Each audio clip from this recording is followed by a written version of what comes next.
ሰላም የተከበራችሁ አድማጮች እንዴት ናችሁ? እግዚአብሔር ይመስገን እኔ በጣም ደህና ነኝ። የአራዳ ሜዳ ኮሜንታተር ተስፋወርቅ ሉልሰገድ ነኝ።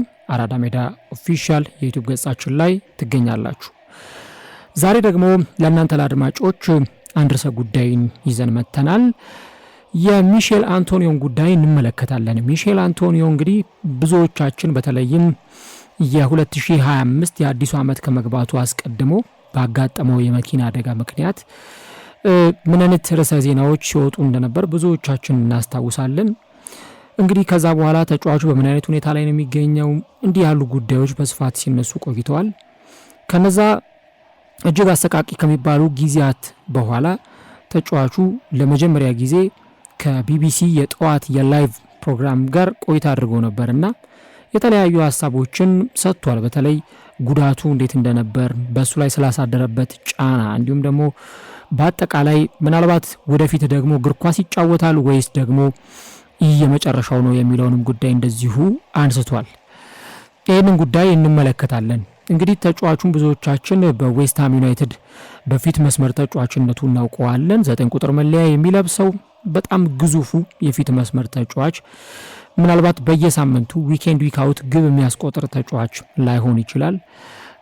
ነገር ግን ደግሞ በእያንዳንዱ ጨዋታዎች ላይ በተለይ ለተጋጣሚዎች እጅግ በጣም አስቸጋሪ የሆነ የፊት መስመር ተጫዋች ነውና እንግዲህ ተጫዋቹ ባጋጠመው መኪና አደጋ ምክንያት አሁን ላይ በስብስብ ውስጥ የማይገኝ ተጫዋች ነው። እንግዲህ ከቢቢሲ ጋር ቆይታ ባደረገበት ጊዜ ስለነበረው እያንዳንዱ ሞመንት ያስታውሳል፣ ይናገራል።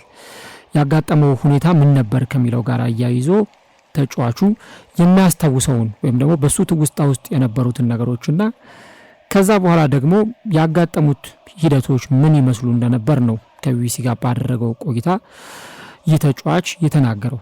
እንግዲህ ለዌስትሃም ደጋፊዎችም በጣም አስጨናቂ የሚመስል ነገር ነበረ ዜናው በተሰማ ጊዜ።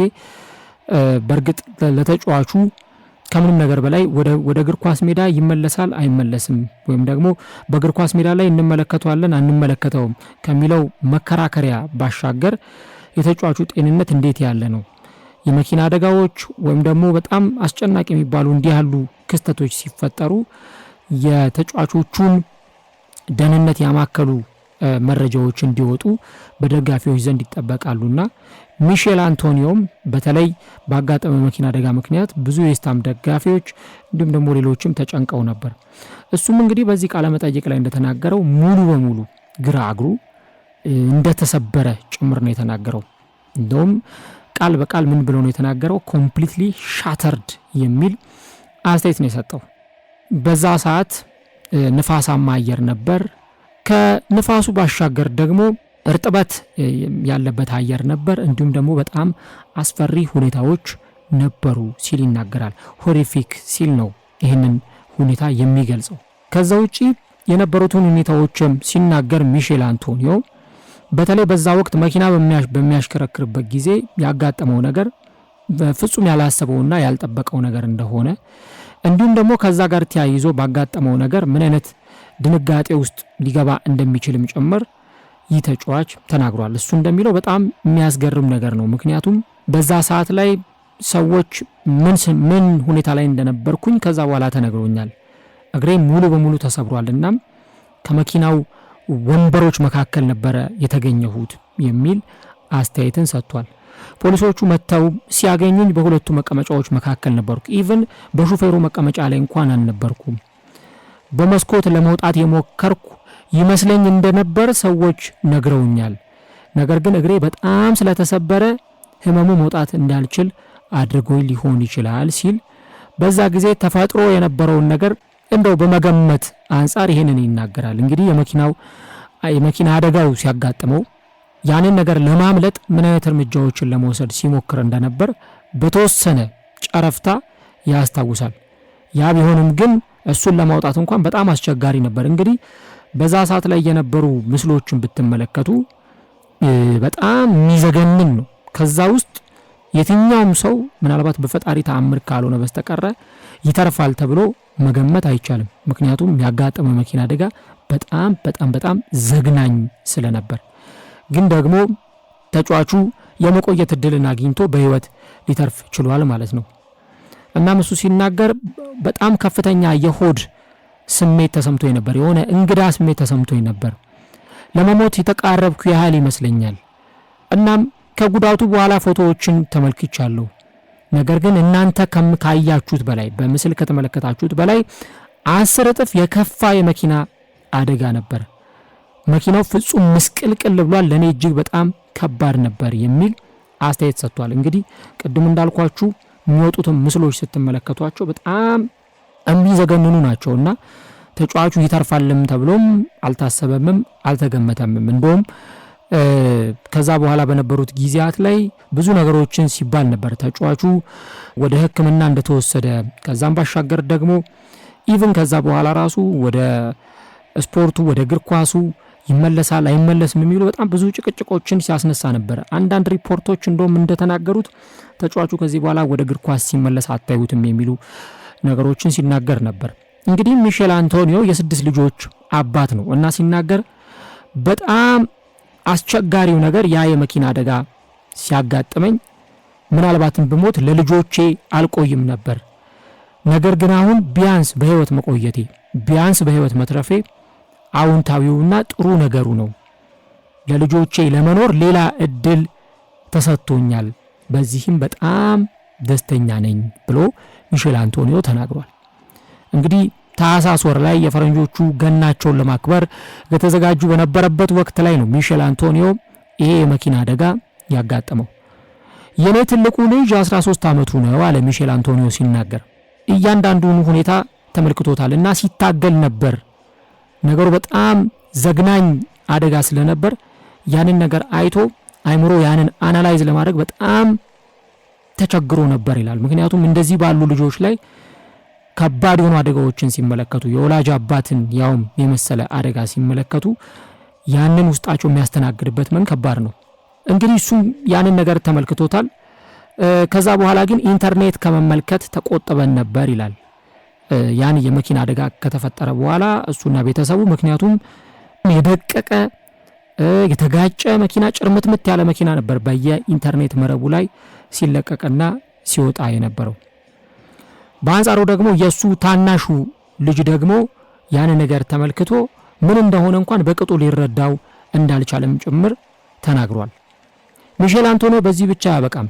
ወደ ቀዶ ጥገና ካመራ በኋላ እግሩ ላይ 4 ቦታ እግሩ ሙሉ በሙሉ እንደተሰበረ ሻተርድ እንደሆነ ሚሼል አንቶኒዮ በዚህ ቃለ መጠይቅ ላይ ተናግሯል እና እግሩ ምንም አይነት ነገር አክሰስ ማድረግ እንደማይችል ወይም በዛ ሰዓት ላይ እግሩ ከፍተኛ ጉዳትን ስላስተናገደ የእግሩ ጤንነት ሙሉ በሙሉ ከጤና ውጪ እንደነበር ሚሼል አንቶኒዮ በዚህ ቃለ መጠይቅ ላይ ተናግሯል ማለት ነው።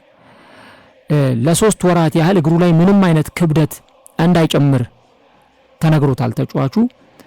እግሬ በትክክል መዳን ከመጀመሩ ከ6 እስከ 12 ወራት ባለው ጊዜ ውስጥ ምናልባት የሆኑ ለውጦች ሊኖሩ እንደሚችል ተናግሮ ድጋሚ እግር ኳስ ሲጫወት ትመለከቱኛላችሁ ብሏል። እንግዲህ ከዛ አደገኛ ከሚባለው ጉዳት በኋላ ዳግም እግር ኳስ ሲጫወት ትመለከቱኛላችሁ፣ እግር ኳስን ዳግም እጫወታለሁ የሚል አስተያየት ሚሼል አንቶኒዮ ሰጥቷል። እንግዲህ በማህበራዊ ሚዲያው ላይ በዛን ወቅት ሲነገር እንደነበረው አደጋው ከመጠጥ ወይም ደግሞ ከአደንዛዥ እጽ ጋር ተያይዞ ሊሆን ይችላል የሚሉ መላምቶችን ሲገለጹ ነበር።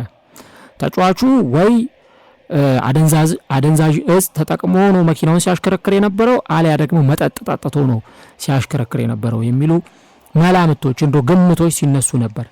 ተጫዋቹ ለዚህ ምላሽም ሰጥቷል። እንዴት ነው በዛ ሰዓት መጠጥ ወይም አደንዛዥ እጽ ወስደ ነበረው የሚል ጥያቄ ሲቀርብለት ከስልጠና ወደ ቤት እየተመለስኩ ነበር አለ። ከልምምድ ወደ ቤት እየተመለስኩ ነበር እና እኔ በህይወቴ አደንዛዥ እጽ የሚባል ነገር ወስጄም ተጠቅሜም አላውቅም። ምናልባት መጠጥ እወዳለሁ፣ ነገር ግን በዛ ሰዓት ላይ መጠጥ የምንጠቀምበት ምንም አይነት ሁኔታ አልነበረም። ይህ ደግሞ የተከለከለና በፖሊስም የተረጋገጠ ጭምር ነው የሚል አስተያየትን ሰጥቷል። ሚሼል አንቶኒዮ ይሄ የመኪና አደጋ ሲያጋጥመው የመጀመሪያው ጊዜ አይደለም። ከዚህ ቀደምም እንደዚሁ የመኪና አደጋ አጋጥሞት ነበር። በ2019 210,000 ፓውንድ የሚያወጣው ላምበርጊኒ መኪናውን እያሽከረከረ በደቡብ ለንደን አካባቢ ያውም የዛን ጊዜም በተመሳሳይ የገና ወቅት ነበር፣ የገና ዕለት ነበር። ልክ እንደ የበረዶ ልብስ እንደሚለብሱ ሰዎች አይነት ልብስ ለብሶ መኪና ሲያሽከረክር ያን ጊዜም ላምበርጊኒውን አጋጭቶ እንደዚሁ የሆነ አደጋ ተፈጥሮ ነበር። ያ ከሆነ እንግዲህ ከ5 ዓመታት በኋላ ነው እንደገና ሌላ አደጋ ሚሼል አንቶኒዮን ያጋጠመው ማለት ነው። በተደጋጋሚ ጊዜ በተለይ ያኔ እንደዛ ተፈጥሮ አሁንም እንደዛ አይነት ነገር ድጋሚ ከተፈጠረ ተጫዋቹ ፈጣሪ አድኖታል ምሮታል ልንል እንችላለን። በተለይ የሁለተኛው አደጋ በጣም ከባድ ነበር። የሆኑ አይነት ሞመንቶች እንደነበሩ የሆነ አይነት ቅጽበቶች እንዳሉ ከተናገረ በኋላ የስፖርት መኪኖች እንዲሁ ደግሞ የድሮ ክላሲክ መኪኖች አድናቂ ነበርኩ፣ አሁን ግን እንደዚህ አይነት መኪኖችን አልወድም የሚል አስተያየት ሰጥቷል። እንደውም አሁን ላይ መኪናም የሚያሽከረክረው ወንድሜ ነው፣ ለአሁኑ ከስፖርት መኪናዎች ርቅ ያለው የሚል አስተያየትን ሰጥቷል። እንግዲህ የስፖርት መኪኖች ምን አይነት እንደሆኑ ይታወቃል። ፍጥነታቸው፣ አመራረታቸው ጭምር ምን አይነት እንደሆነ የሚታወቅ ነው። ስለዚህ እንዲህ ባለው ሁኔታ መኪና ማሽከርከር በጣም አስቸጋሪ ይሆናል።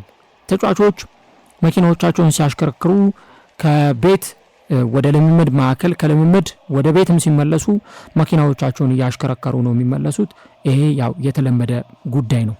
ነገር ግን ደግሞ በጣም አስቸጋሪው ነገር በተለይ ፍጥነታቸውን ጨምረው የሚያሽከረክሩ ከሆነ አሊያም ደግሞ በግዴለሽነት የሚያሽከረክሩ ከሆነ ወይ መኪናዎቻቸው ላይ አንዳች አይነት እክል ያለበት ጉዳይ ካለ ምናልባት ያ ትንሽ አስቸጋሪ ሊሆን ይችላል እና እንዲህ አይነት አደጋዎች ሊፈጠሩ ይችላሉ። ያውም ይሄ ጫካ ውስጥ በነበረበት ሂደት ነው። እንግዲህ ፎቶዎቹም የሚያሳዩት እንዲህ ያለውን ነገር ነውና ለማንኛውም ሚሼል አንቶኒዮ እንግዲህ ያ ጉዳት ካጋጠመው በኋላ ለመጀመሪያ ጊዜ ከቢቢሲ ጋር በነበረው የቀጥታ ስርጭት የጠዋት ፕሮግራም ላይ አስተያየቱን ሰጥቶ እንግዲህ ጉዳቱን በተመለከተ ተናግሯል። ወደ እግር ኳስ ይመለሳሉ ለሚለው ጥያቄ አዎ ወደ እግር ኳስ ይመለሳሉ ብሏል።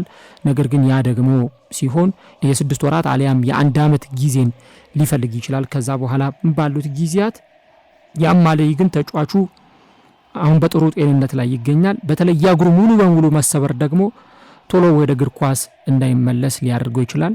አሁን ላይ ዋናው ነገር በጤና መቆየቱ፣ መራመድ መጀመሩ እንዲህ ያሉ ጉዳዮች ናቸው። ከዛ በኋላ ግን ሌሎች ነገሮች ሲቀጥሉ ልንመለከት እንችላለን። ለማንኛውም ሚሼል አንቶኒዮ ከዛ አሰቃቂ ጉዳት በኋላ ዝምታውን ሰብሮ ስለ ጉዳቱና አሁን ስላለበት ሁኔታም ጭምር ተናግሯል። ሚሼል አንቶኒዮ ወደ እግር ኳስ ለመመለስ ወራት እንደሚፈልግም ጭምር ተገልጿል።